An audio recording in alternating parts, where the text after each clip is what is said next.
उत्तर प्रदेश समेत पूरे देश भर के बीएड प्रशिक्षुओं के लिए आज का दिन बहुत ही महत्वपूर्ण है, क्योंकि माननीय सुप्रीम कोर्ट आज स्पेशल बेंच बैठ रही है क्लेरिफिकेशन को लेकर के। साथ ही साथ ये पुरानी भर्तियों को किस प्रकार से इम्पैक्ट डालने जा रहा है, इसके बारे में भी डिटेल में चर्चा करेंगे। अंत तक जरूर जुड़े रहिएगा। नमस्कार दोस्तों, मेरा नाम है नीरज, आप देख रहे हैं कैरियर बिट यूट्यूब चैनल। अगर आप इस चैनल पर पहली बार विजिट कर रहे हैं तो इसको सब्सक्राइब करते हुए बेल आइकन को प्रेस करना ना भूलें।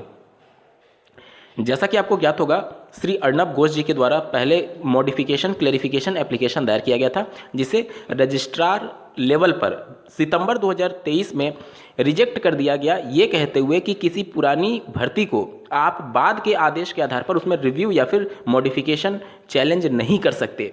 उसके बाद से रजिस्ट्रार के उस फैसले को, उस ऑर्डर को चैलेंज करते हुए एक और याचिका दायर की गई श्री अर्नब घोष जी के द्वारा, जो कि आज लिस्ट की गई है माननीय सुप्रीम कोर्ट में सुने जाने के लिए, और उसी मामले की सुनवाई होगी। अब ये मामला महत्वपूर्ण इस वजह से हो जाता है क्योंकि इसमें आईए दाखिल करके बहुत सारे राज्यों के कैंडिडेट उपस्थित हो रहे हैं और उत्तर प्रदेश भी इससे अछूता नहीं है। अभी आप जो स्क्रीन पर आईए देख पा रहे होंगे, वो उत्तर प्रदेश का आईए है। श्री गुड्डू सिंह जी के द्वारा ये आईए दाखिल किया गया है श्री अर्नब घोष जी की याचिका में। अब आपको ज्ञात होगा, श्री गुड्डू सिंह जी की याचिका पर लास्ट टाइम माननीय सुप्रीम कोर्ट ने जो जितने भी रिस्पोंडेंट थे उन सबको नोटिस इशू किया है और अपना पक्ष रखने के लिए बोला है। अगली हियरिंग में सभी अपना पक्ष रखने के लिए उपस्थित होंगे। इससे पहले मैं आपको बता दूं कि श्री अनिरुद्ध बोस जी, जिनके द्वारा पहली बार जब मामले को लिस्ट किया गया तो उन्होंने ये कहा कि जो इस 11 अगस्त के फैसले को जो लिखे हुए हैं, यानी कि ऑनरेबल जस्टिस सुधांशु धूलिया जी, उनकी बेंच में इसको ट्रांसफ़र करने के लिए और रजिस्ट्रार के माध्यम से चीफ जस्टिस ऑफ इंडिया को ये केस रेफर किया गया था स्पेशल बेंच बनाने के लिए। उसी के तहत स्पेशल बेंच बनाई गई है और इस केस को सुनेंगे श्री अनिरुद्ध बोस और ऑनरेबल जस्टिस श्री सुधांशु धूलिया। ये दोनों वही ऑनरेबल जस्टिस हैं जो कि 11 अगस्त के फैसले को लिखे हुए हैं या फिर डिलीवर किए हुए हैं। तो आज का दिन बहुत महत्वपूर्ण है क्योंकि आज के दिन के लिए स्पेशली ये बेंच बनाया गया है कि पुरानी भर्तियों में जो जजमेंट है उसको किस नज़रिए से देखा जाए और पुरानी भर्तियां या फिर जो ऑनगोइंग भर्तियां हैं उसको किस प्रकार से प्रभावित ये करने जा रही हैं। साथ ही साथ अन्य राज्यों में जो मामले चल रहे हैं, चाहे आप उत्तर प्रदेश की बात ले लीजिए, मध्य प्रदेश की बात ले लीजिए, छत्तीसगढ़ की बात ले लीजिए, उन सब में भी कहीं ना कहीं एक क्लेरिफिकेशन, एक मॉडिफिकेशन चीज़ें स्पष्ट हो पाएंगी। और साथ ही साथ इन सभी बातों पर भी चर्चा विमर्श जरूर होगा कि जो ऑलरेडी भर्ती सब्जेक्ट टू आउटकम रखी गई है उनका किस प्रकार से इम्पैक्ट पड़ने जा रहा है।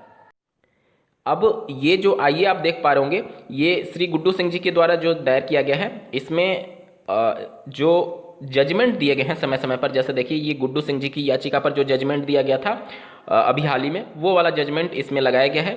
साथ ही साथ जब आप नीचे चलेंगे तो यहाँ पर आप देख सकते हैं Rajendra Singh versus national council for teacher education honourable Jodhpur high court के द्वारा जो डिसीजन दिया गया था वो भी यहाँ पर लगाया गया है। और जब आप और नीचे चलेंगे तो यहाँ पर देख सकते हैं Vijendra Kumar Meena versus union of India का जजमेंट लगाया गया है। इसके बाद से Sangeeta versus state of Rajasthan का जजमेंट है और इसके साथ ही साथ यहाँ पर ये पूरा कोर्ट ऑर्डर देख सकते हैं उसका। और साथ ही साथ यहाँ पर देख सकते हैं आप Devesh Sharma versus state of union, जो कि 20/743 वाला स्पेशल लीव पिटीशन था, यानी कि जो 11 अगस्त का जजमेंट था वो यहाँ पर लगाया गया है। इसके बाद से जो बिहार में भगवान कृष्ण जी की याचिका पर जो सुनवाई करते हुए माननीय सुप्रीम कोर्ट ने आदेश दिया था वो यहाँ पर लगाया गया है। ठीक है, और यहाँ पर आपको ये भी समझना होगा कि जो श्री देवेश शर्मा जी की याचिका थी उसमें अभ्यर्थी उपस्थित हुए थे आईए दाखिल करके। बिहार वाला मामला 137 वाला आपको ज्ञात होगा और उत्तर प्रदेश का मामला 881 वाला ज्ञात होगा। इसमें 15 मार्च 2022 को यहाँ पर जो कोर्ट ने आदेश दिया था, इसके बारे में यहाँ पर जिक्र किया गया है। आप देख सकते हैं, list the matter for final disposal immediately after 6 weeks on non miscellaneous day.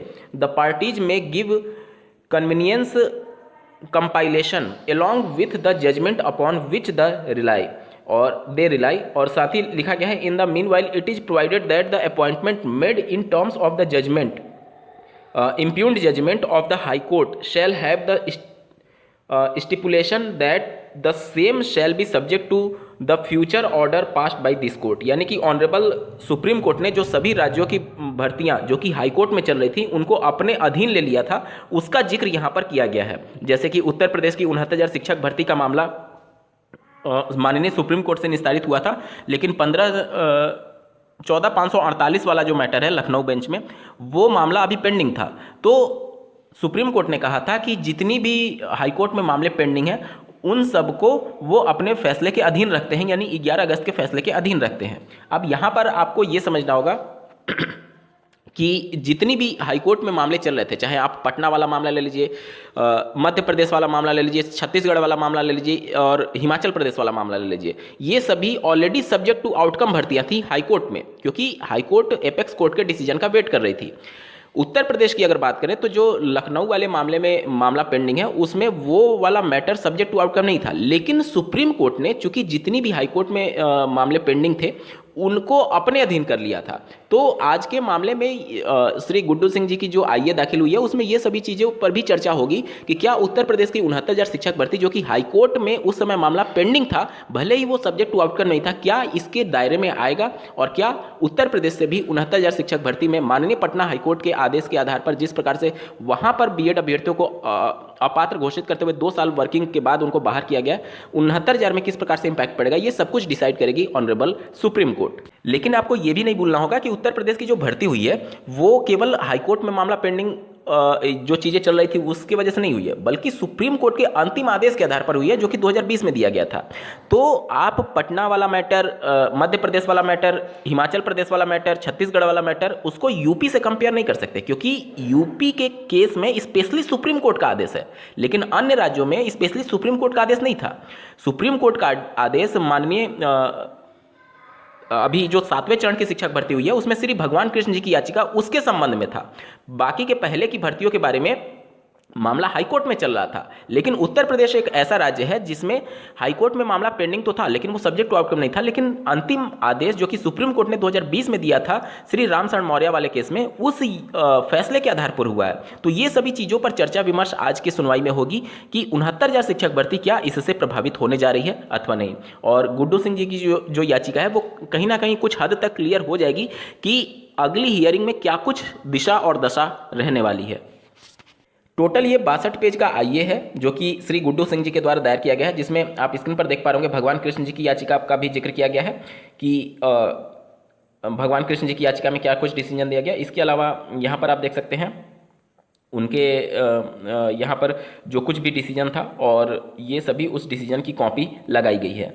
Total 62 page का ये कोर्ट ऑर्डर मतलब कि आईए दाखिल किया गया। तो ये सभी चीज़ें आज बहुत महत्वपूर्ण होने वाली हैं क्योंकि सभी राज्यों की ऑनगोइंग भर्तियों में कहीं ना कहीं इसका इम्पैक्ट जरूर दिखेगा। उम्मीद करता हूँ आपके डाउट क्लियर हुए होंगे। इस वीडियो को देखने के लिए आपका बहुत बहुत धन्यवाद। भगवान करे आपका दिन शुभ हो।